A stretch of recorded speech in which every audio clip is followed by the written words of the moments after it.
જોહાર મિત્રો મિત્રો આજે તમારા સરસ વિડીયો લઈને આવ્યો છું મિત્રો। એ વિડીયો આપણી સંસ્કૃતિને લગતો છે। મારા ઘરમાં અમારા મોટા અકાળે અવસાન થયું તો અમે દિયાળો કરાવ્યો હતો। તો દિયાળો એ વડવાઓથી ચાલતી આવેલી પરંપરાગત એ રીતિ રિવાજ છે જે અત્યારે બ્રાહ્મણો બોલાવીને કરે એવું થતું ન હતું। અને દિયાળો એટલે બિન ખર્ચાળ એટલે તમને કહું કે અમને કંઈ જ ખર્ચો નહીં લાગ્યો। માત્ર અમને 2 માટલાની જરૂર પડી, દૂધ અને કંકુ ચોખા ને સિંદૂર અને ફૂલ, આટલી જ ચીજોની જરૂર પડી।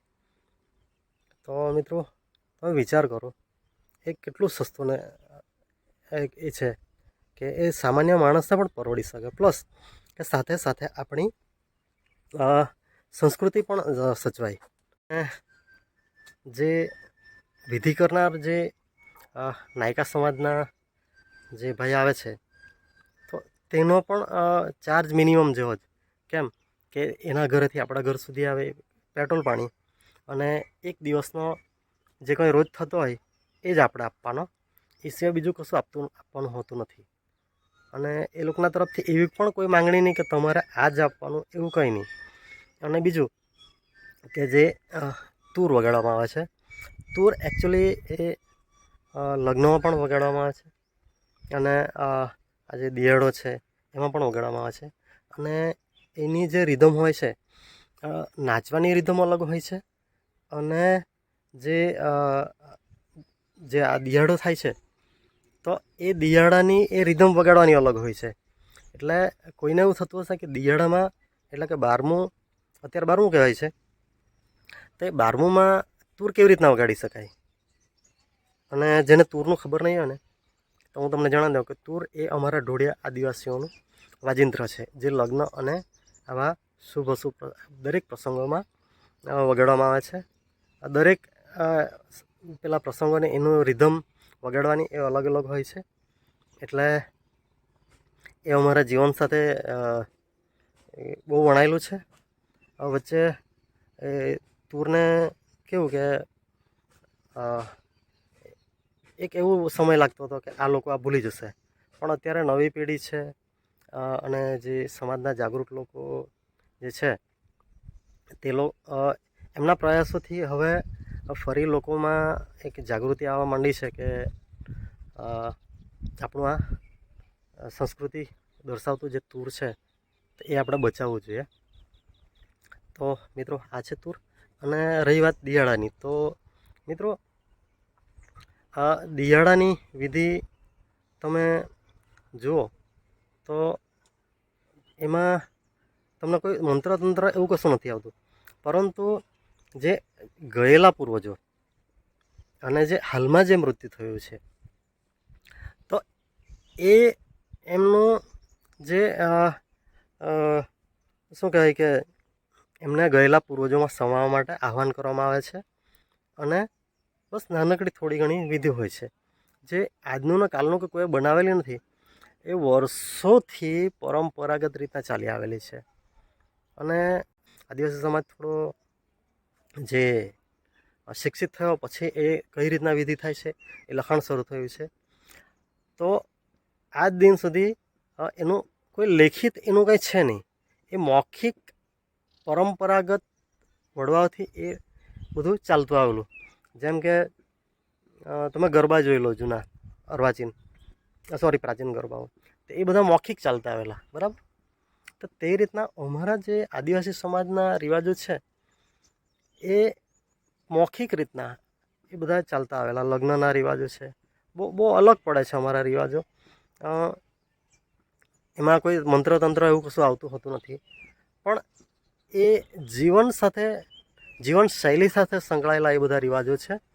તો કોઈ દિવસ એ લગ્નનું પણ આપણે વિસ્તૃત રીતના આપણે જાણીશું અને એ કઈ રીતના ઉજવવામાં આવે છે લગ્ન પ્રસંગ એ પણ જાણીશું, કારણ કે હવે થોડુંક બદલાઈ ચૂક્યું, પરિવર્તન એક સંસારનો નિયમ છે એવું કહેવાય છે।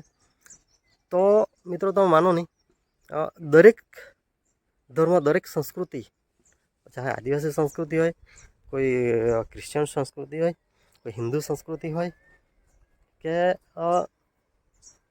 શીખ, પારસી, એ બધી સંસ્કૃતિ બધી હોય જે તે ધર્મની, તો દરેકમાં એકબીજાનું અપનાવવાનું, એકબીજાના રિવાજો જોઈને કરતા થવાનું, એ બધું થયું છે. પરંતુ આદિવાસી સમાજે આજે પણ એના જન્મ, લગ્ન, મરણના રિવાજો હજુ સાચવી રાખ્યા છે અને એ જ આદિવાસી સમાજની ઓળખ છે.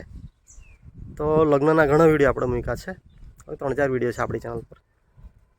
તો એના વિશે આપણે કોઈ દિવસ વધારે વિસ્તૃત માહિતી જાણીશું.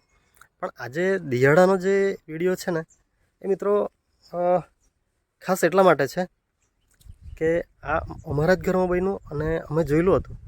પરંતુ જે રીતની વિધિ થાય છે ને, તો એ વિધિ તમે રૂબરૂ જ્યારે જુઓ ને ત્યારે તમે એક આદિવાસી તરીકે તમને ગર્વ થાય છે કે મારા વડવાઓ કેટલું સરસ મજાની આ વિધિ કરી ગયા, કે અને તે પણ બિન ખર્ચાળ.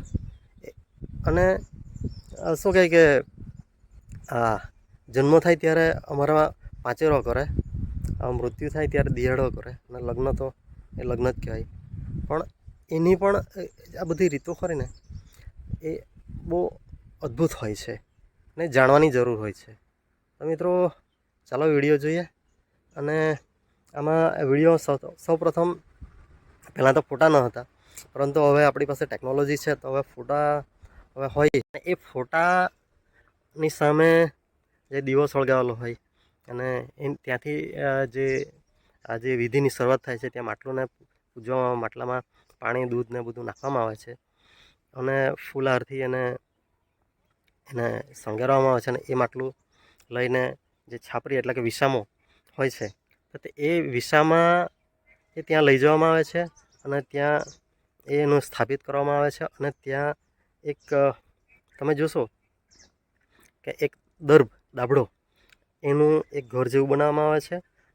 એના પર ત્યાં પિંડ પણ કપાય છે અને એ બધું ઘણું બધું થાય છે, તમે આ વિધિમાં જોશો. વત્તા ત્યાંથી એ વિધિ પત્યા પછી જ્યાં સ્મશાન હોય છે ગામનું, જ્યાં આપણે અંતિમ વિધિ કરી હોય છે, તો ત્યાં જઈને પણ એ રીતની વિધિ કરવાની હોય છે. અને ત્યાં જે અસ્થિ વિસર્જન એટલે કે આપણા જે શરીરને નષ્ટ કર્યું, બાળીને કે દાટીને ગમે તે બાળીને નષ્ટ કર્યું હોય, તો એના જે અસ્થિ વધેલા હોય છે એ ઘરે લાવીને એ ત્યાં પાણીમાં પ્રવાહિત કરવાનું હોય છે. અને જો તમે દાટી દીધું હોય છે તો એની જરૂર હોતી નથી, પરંતુ એ જે દર્ભનું જે ઘર જેવું બનાવવામાં આવે છે ત્યાં એને વિસામાં આપવામાં આવે છે. અને પૂર્વજોને કહેવામાં આવે છે કે તમે આ જીવ આવ્યો છે એને તમારામાં સમાવજો. અને અમારા આદિવાસી સમાજમાં પૂર્વજન્મની એક એ માન્યતા નથી હોતી, પણ જે કોઈ મૃત્યુ થાય એને દેવ તરીકે ગણી લેવામાં આવે છે. એટલે જે પૂર્વજો ખરા ને એને દેવ તરીકે માનવામાં આવે છે. એટલે દરેક સંસ્કૃતિની, દરેક કબીલાની બધાની માન્યતા અને જે રિવાજોને બધું અલગ અલગ હોય છે. તો અમારું આદિવાસીનું છે તો આ રીતનું છે, તમે જુઓ. પણ હવે આજે ભૂલાતી જતી, વિસરાતી જતી સંસ્કૃતિમાં અમારા ભાઈના 2 દીકરાઓ છે, એમણે નિર્ણય લીધો કે કાકા આપણે, એમનો કાકો થાઉં, તો કાકા આપણે દિહાડો જ કરવો છે અને આપણી સંસ્કૃતિ જાળવી છે. અને મારા ભાઈ પણ પોતે એ સંસ્કૃતિમાં માનનારા હતા અને એમને પોતાની સંસ્કૃતિ માટે બહુ ગર્વ હતો. એ રિટાયર થયા ત્યારે પણ આપણે આ ચેનલ પર વિડીયો મૂકેલો હતો કે સરસ મજાનું આદિવાસી નૃત્ય અને એમણે આદિવાસીના જે પરંપરાગત કપડાઓ પહેરીને આદિવાસી ભોજન ખવડાવીને એમણે એમનું નિવૃત્તિ આજે 6-8 મહિના પહેલાં એમણે એ નિવૃત્તિ લીધી હતી. તો આપણે આપણી સંસ્કૃતિ સાચવવાની જરૂર છે. તો મિત્રો ચાલો વધુ લાંબુ ન કરતા આપણે વિડીયો જોઈએ.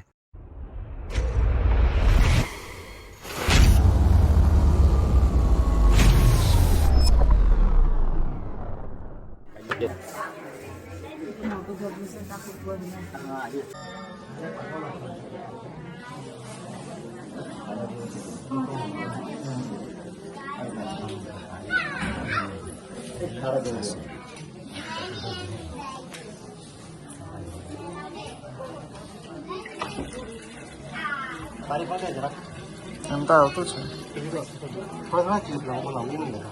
કેટલી કેટલી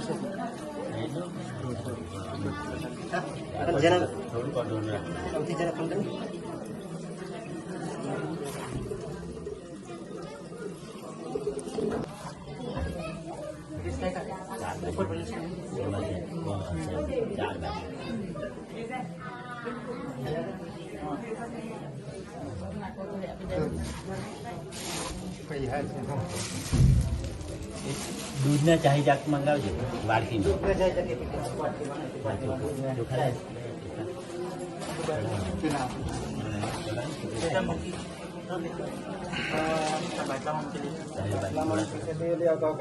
હા ચાલે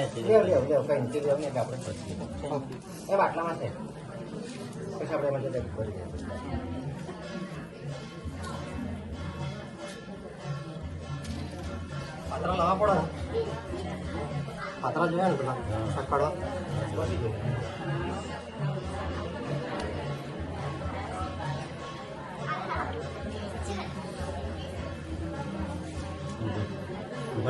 ઊભો થઈ જાવ.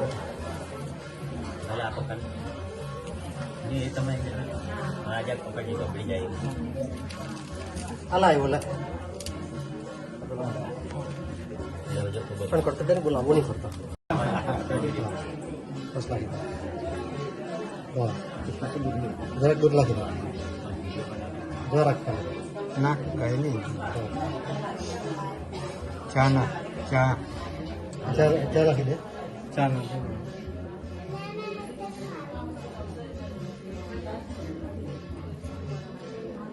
હવે આ ફેરા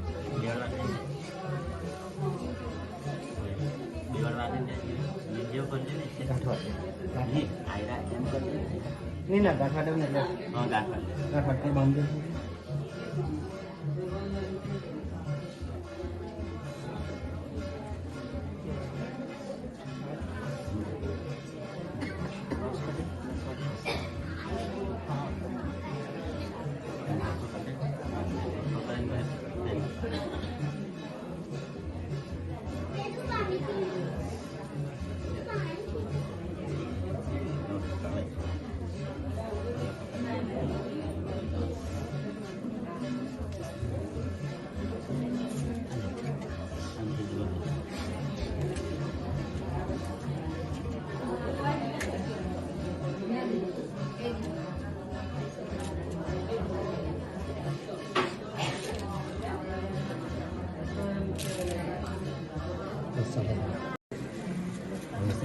itu yang dulu manusia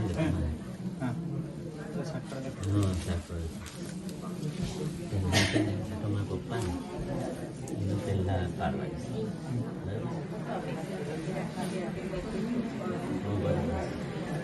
tela dari kupan pasti napi ke tempat dia dia lama saya jadi tuh saya kurang.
હા મતલબમાં ખાલી પેલું થવા જોઈએ.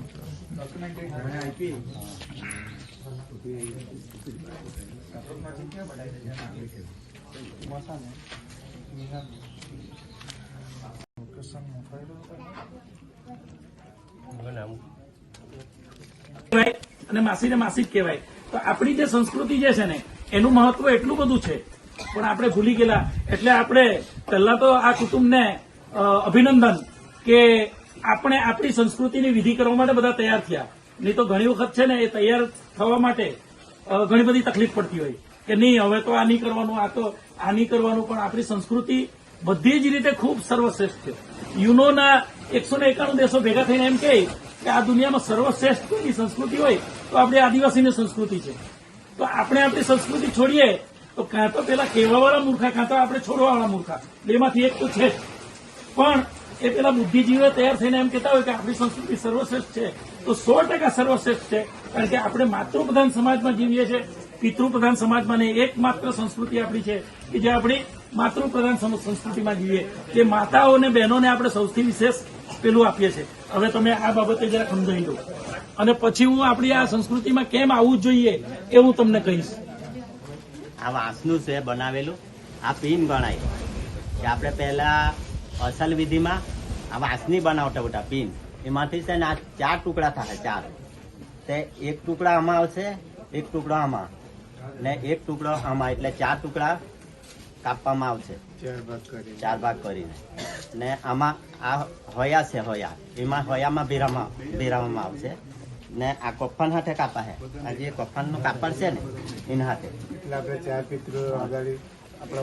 આપણે છે તો આપણું જે ગયું તે પિતૃ પહેલું, ત્યાર પછીના 2 પિતૃ અને જે વડીલ પિતૃ. તો દેશી ભાષામાં આપણે સિમ્પલી કહીએ છીએ કે ભાઈ નવા પિતૃ આવે તાય આટે બજારે લઈ જા, હાજી રીતે રાખજા, રમાડ જા, ખભે બહાડીને રાખજા, બળવા રખે, વીડા રખે, તુમણામાં હમાવી લેજા. આપણો સમાજ હોય ને તે પુનર્જન્મમાં માનતો નથી. જો આથી જાય તો દેવ બની જાય. દેવ એટલે આપણે એને દેવ તરીકે પૂજીએ છીએ. એટલે આપણે એના દેવ તરીકે, એટલે પુનર્જન્મ આપણે કોઈ આવતો નથી. આપણા જે જાય ને એ દેવ તુલ્ય થઈ જાય. એટલે આપણે એને પૂજા કરીએ છીએ. જે ખતરું બેહાડતા ને એ બીજું કઈ નથી, એ ખરાબ બી નથી. એ આપણે દેવ તરીકે સ્થાપન કરીએ અને વારે તહેવારે, રોજ પૂજા નથી કરતા, વારે તહેવારે જ પૂજા કરવાની છે. આ આપણો એક નિયમ છે, બિન ખર્ચાળ અને સમય બગાડવા વગરનો. ચલો આગળ. સિમ્પલ એક વસ્તુ એવી છે કે આપણે તમે કઈ બનાવો પૂરી ભજા કે કઈ બી બનાવો તો ફૂંકો ને એમ કે ભાઈ એ આપણે પિતૃનું નામનું એ જ વસ્તુ છે. અમે કઈ બીજું નામ પેલું કરીએ. હવે આનું મંડપ બનાવવાનો આવે છે કે સાપરીનો, પહેલો સાપરીનો આવે, એના નીચે એક ઘોડો અંદરનો છે ને એ ઘોડો મુકાય ને એક મોહાણે જાય સમસાને, એટલે એક ટા મુકા આ ઘોડો ના. આને સાવાની આ ડાબરી છે એટલે અમને આપણે બી એમના માટે બી એક ઘર જેવું પેલું ઘર જેવું જ બનાવી દઈએ એમ. એક છાપીએ મુકાશે અને બીજું નદીએ, અને ત્યાં જઈને અસ્થિ વિસર્જન થાય. નદીએ પાછું આપણે આ જે અસ્થિ ખરી ને આમાં લીધી સારી, એ અસ્થિ વિસર્જન આપણે નદીએ જઈને પાછું કરવાનું છે. એટલે આપણે ચાલુ કરીએ, તમે સાહેબ અહીંયા ચર્ચા કરો. એટલે આપણો જાતિનો દાખલો છે ને તે જાતિનો દાખલા વગર, અત્યારે હું પણ છે ને રિટાયર્ડ ડેપ્યુટી એન્જિનિયર છું, તો હું હોશિયાર હતો એટલે એન્જિનિયર છું એ કદાચ 50% માનીએ કે 25% માનીએ તો સાચું. પણ 75% એવું છે કે જો મારી પાસે જાતિનો દાખલો નહીં હોય તો મને કોઈ એન્જિનિયર નહીં બનાવે. એ જાતિના દાખલાનું એટલું મહત્વ છે. અને આ વસ્તુ એ સીધી આપણા જાતિના દાખલા પર અસર કરે છે. તો સર્વપ્રથમ એ છે કે આપણી આ વિધિ છે તો આપણા અનુસૂચિત જનજાતિના દાખલા માટે 5 માપદંડો આપેલા છે, જે આપણા જ ભાઈઓ રિટાયર થઈને બી જતા રહ્યા હશે ને તો એને ખબર નથી. પણ રાષ્ટ્રપતિના નિયમ પ્રમાણે 5 માપદંડ છે. એ 5 માપદંડમાં પહેલો માપદંડ તમારામાં આદિમ લક્ષણ હોવા જોઈએ. આપણે આ બધા ઉભેલા છે એમાં તમને હવે દેખાતું છે કોઈ આદિમ લક્ષણ? તો પહેલો મુદ્દો ખતમ થાય છે. બીજો મુદ્દો તમારો છે તો પછાત પણ હોવું જોઈએ, તે કદાચ અત્યારે આપણામાં દેખાતું નથી. ત્રીજો મુદ્દો અંતરિયાળ વિસ્તારમાં રહેતા હોવા જોઈએ, ઘરના આંગણામાંથી ડાંબર રોડ છે. ત્રીજો મુદ્દો ખતમ. ચોથો મુદ્દો મુખ્ય પ્રવાહ સાથે ભણવામાં ખચકાટ. આપણા દાદા પરદાદાઓને પૂછજો, કે આપણે જયારે કોઈ બી ગામડામાં કે મોટા બજારમાં જઈએ ને તો આપણા જે કહેવાતા સવર્ણો લોકો આપણને આપણા દાદા પરદાદાઓને આંગણામાં બી નહીં બેહાડતા હતા, ધૂળમાં બેહાડતા હતા. એ અત્યારે કરી શકે છે તો એ ચોથો મુદ્દો ખતમ. હવે આપણી સંસ્કૃતિની વાત આવે તો સંસ્કૃતિમાં શું તો કે આપણી જન્મવિધિ, લગ્નવિધિ અને મરણવિધિ આપણા આદિવાસીની દરેક પેટા જ્ઞાતિની અલગ અલગ જાત પદ્ધતિઓ છે. તેમાં આપણે અત્યારે જે કરી રહ્યા છે ધોળિયા સમાજ પ્રમાણે ધોળિયા સંસ્કૃતિની વાત છે. અહીંયા ચૌધરી સમાજ બી છે તો ચૌધરી સમાજની બી ચૌધરી સમાજમાં અરવિંદભાઈ આપણે કરે છે, અરવિંદભાઈ ચૌધરી કે રિટાયર્ડ શિક્ષક છે તો એની પણ અલગ પદ્ધતિ છે.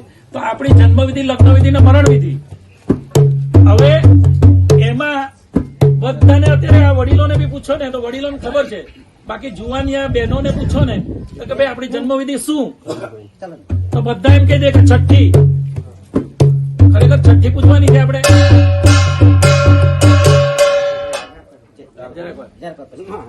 તો આપણી જે જન્મવિધિ છે તે પાચુરો છે. કેટલાને ખબર આમાં? આપણે તો પાચુરો કરે. હવે એ આપણે ભૂલી ગયા, છઠ્ઠી કરવા માંડ્યા. તો એ માપદંડમાં છે ને એ પૂછશે ને. અત્યારે આપણે તો 4 જેટલી સમિતિઓ રચાઈ ગઈ, આ પેલા ઓફિસ ખુલી ગઈ છે સુરત, વડોદરા, રાજકોટ અને ગાંધીનગર. આપણે આ દાખલો લેવા જવા માટે છે ને આ સમિતિ સમક્ષ હાજર થવાનું છે. હવે આપણા ભાવિ બાળકોને એ સમિતિની સામે જઈને આ આવડે જ નહીં તો જાતિનો દાખલો નીકળવાનો નથી. એ માત્ર નોકરીના અભ્યાસ માટે નહીં, આપણી જમીન પણ એને આધારિત છે. તો 73 જે વાત કાયદો છે ને તે આ અનુસૂચિત જનજાતિના કારણે છે. અત્યારે આપણી જમીન કોઈ લઈ નથી શકતું. હવે આ વસ્તુ આપણે નહીં કરીએ ને આપણો આ જે અનુસૂચિત જનજાતિનો દરજ્જો જતો રહે. આદિવાસી તો બંધારણમાં શબ્દ જ નથી, શબ્દ છે અનુસૂચિત જનજાતિ. તો આપણા ભાવિ બાળકોને જે બચાવવો હોય ને તો આપણી પોતાની સંસ્કૃતિ જે સર્વશ્રેષ્ઠ કહેવાય એને આપણે સ્વીકારી જોઈએ. બીજી વાર ધન્યવાદ કે આ ઘરમાં આ દીકરાઓને આ બધા કુટુંબવાળા થઈને ખબર નહીં કુળ પરિવાર કયું છે મેં વાંચ્યું નથી, સાધુ ગરાસિયા. તો એ સાધુ ગરાસિયાને ધન્યવાદ આપવા પડે કે આ પ્રવૃત્તિ મેં મારા ભત્રીજાની 2019માં ટીચર હતા તો એનો દિયાળો કરેલો છે. હા, તો આપણી જન્મવિધિ, લગ્નવિધિ અને મરણવિધિ. તો આપણે આજે મરણવિધિ જન્મ કહી દીધો. આપણી લગ્નવિધિ પોતાની છે કે જે અમે આ 2 જણા સમૂહ લગ્નમાં પણ સુરત જેવી સિટીમાં સમૂહ લગ્ન જો પછી હા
ધર્મેશ આ લોકો બતાવી દો. હા, આ બધું જીવવાનું છે.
ચાલુ કર.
ચાય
ખાલી કર ખાલી કર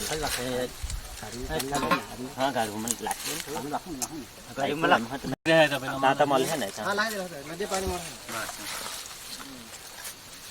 આવું પડે કે નદી સુધી અમારે કઈ નહીં તમે વળી જાઓ ઘરે તો કઈ આવો હોય તો આવું છે તો કઈ નહીં તમારે જાવ તો કઈ નહીં. આજ પરમાણે આજ કર આજ પરમાણે બસ આ લોટો તાંતા મૂકી દે ને ટોપલું તમે લઈ જાઓ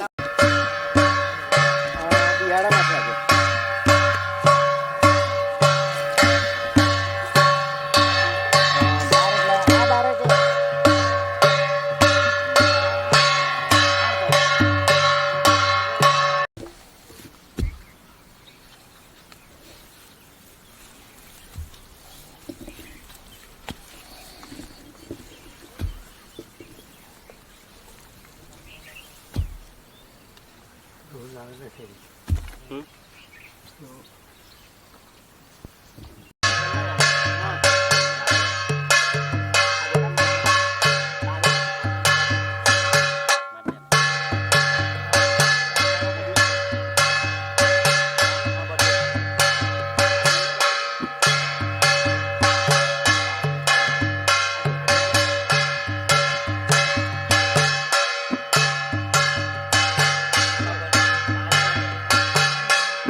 સ્ટેશન જવા પડશે. ચાલો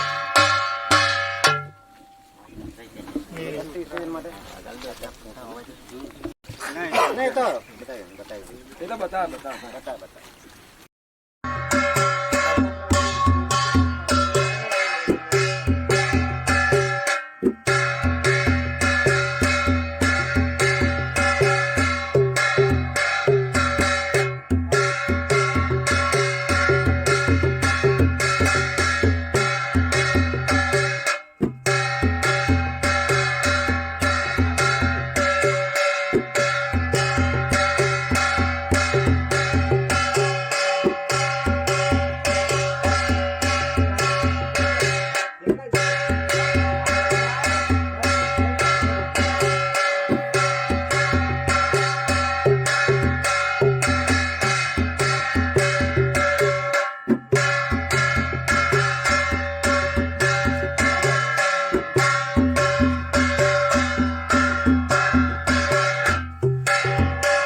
પાણી નાખી દો.